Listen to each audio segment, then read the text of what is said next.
Let me tell you where a lot of buyers get caught off guard. It's not the home price. It's not even the monthly payment. It's when they get closer to closing and the numbers that they thought they understood start shifting. And now all of a sudden they're being told they need more money or the breakdown looks different. And then they're sitting there like, wait, what happened? The issue isn't that anything went wrong or this is out of the ordinary. It's just no one explained how closing costs work before they begin in their home buying process.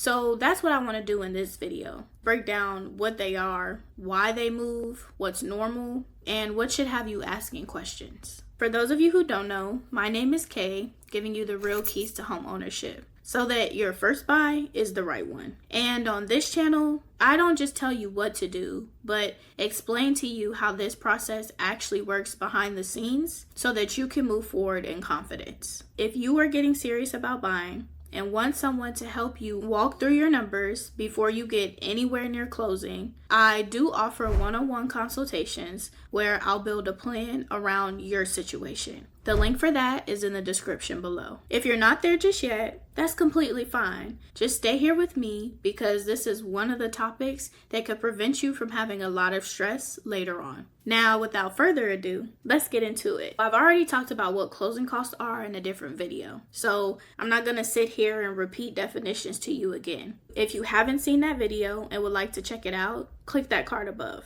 What I want to do instead is help you understand why your numbers don't stay the same. Because that's where a lot of the confusion and honestly most of the frustration comes from. Your closing costs are not just one set number that gets locked in on day one of you starting your home buying process. They are made up of a lot of different moving pieces, and some of those pieces are stable and some of them are not. When I'm usually explaining this to my clients, I break it down into two buckets. You have your fixed costs and then you have your variable costs. Your fixed costs are things like lender fees, appraisal fees, title fees, and your escrows. Those are pretty consistent. They don't really jump around a whole lot unless something in your loan changes, like the loan amount, appraised value, purchase price, things like that. But your variable cost, that's when things can start to change a little bit. And that includes things like your property taxes, your homeowner's insurance, your prepaid interest, and how your escrow account is being set up. The reason I'm going a little slow here is because this is a part of the process that no one really takes the time to sit down and explain.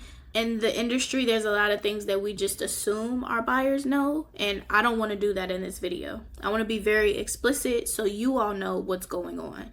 Now, those variable costs move and shift, and they are also not flat numbers. They depend on timing, they depend on your location, and they also depend on how your loan is structured. Let me paint this picture for you because this is usually where it starts to click for people. You could have two buyers purchasing the exact same house for the exact same price, and their closing costs could still look very different from each other. That's not because anybody did anything wrong, but because of when that loan is closing and what's being collected up front. If you close in the beginning of the month as opposed to the end of the month, your prepaid interest could look a little different. If you close towards the end of the year, your tax prepaids could be a little higher than someone closing earlier in the year. If your insurance quote was higher than expected, that affects what you have to bring to closing. Your numbers are constantly changing, but however, the deal did not. And this is usually around the time where buyers start feeling uneasy, they start asking a lot of questions, the frustration comes, and a lot of people feel like they're being taken advantage of because from their perspective, they don't know what's going on. It feels like every time your lender contacts you, it's just another thing that's being added on. And all you can see is money having to leave your account. It's kind of like once you reach one point, the goalpost keeps moving. But from the back end, a lot of time, those adjustments that are being made were always possible from the beginning. They just weren't expressed to you from the beginning. And that's where I see the disconnect happen. Not so much in the numbers, but in the communication between buyer and lender, buyer and real estate agent, buyer and title company. A lot of times buyers can't pull back because, as I said, they feel like they didn't get the whole story and they're now being taken advantage of. Their trust has been betrayed.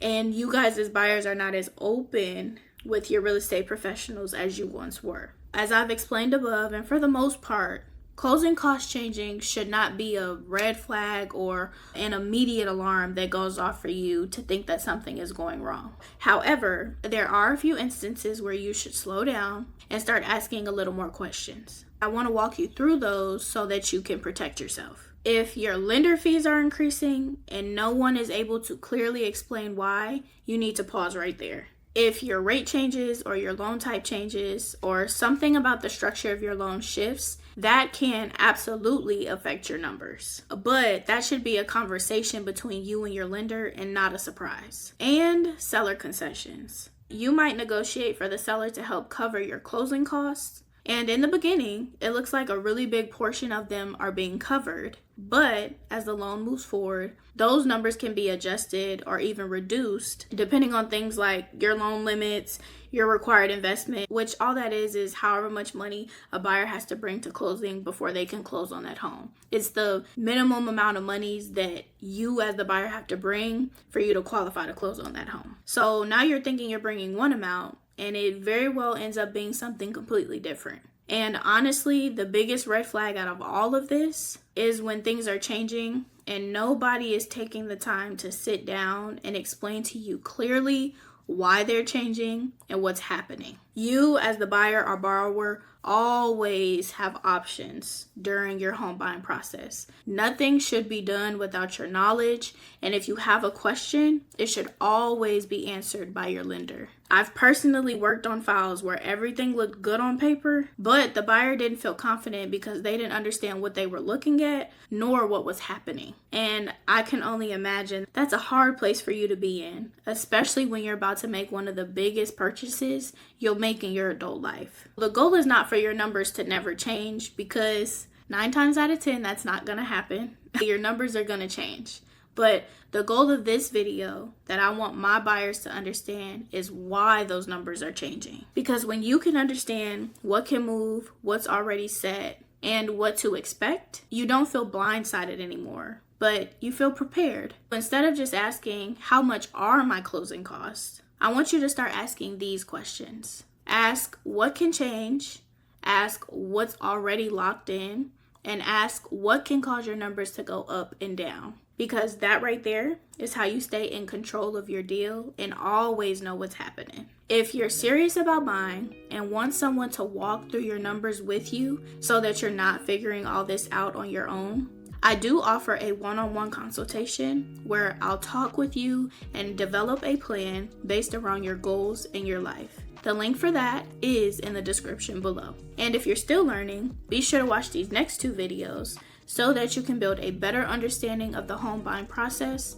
That way, when it's your turn, you're confident enough to move forward and know what's going on.